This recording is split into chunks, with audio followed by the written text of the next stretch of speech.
Në mesnatën mes 21 dhe 22 korrikut 2016, Kryeministri Edi Rama reagoi në Facebook pas miratimit të reformës në drejtësi, duke falenderuar publikisht qytetarët dhe duke theksuar se ishte realizuar dëshira e shumicës së shqiptarëve. Në atë natë historike, të gjithë 140 deputetët e kuvendit votuan pro ndryshimeve kushtetuese që hapën rrugën për sistemin e ri të drejtësisë.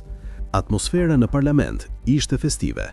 Në lozhën e kuvendit, përfaqësuesit ndërkombëtar përshëndetën vendimin, ndërsa ambasadori amerikan i asaj kohe, Donald Lu, përqafoi ambasadoren e Bashkimit Evropian, Romana Vlahutin.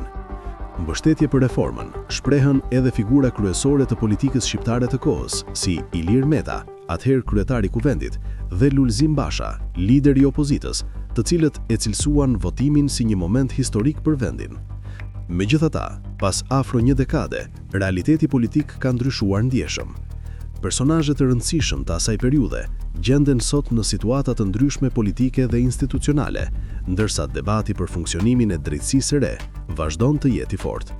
Pika më e fundit e përplasjes lidhet me vendimin e kryeministrit Rama për të mos pranuar kërkesën e prokurorisë së posaçme SPAK për autorizimin e arrestimit të zëvendës kryeministres dhe ministres së infrastrukturës dhe energjisë, Belinda Balluku.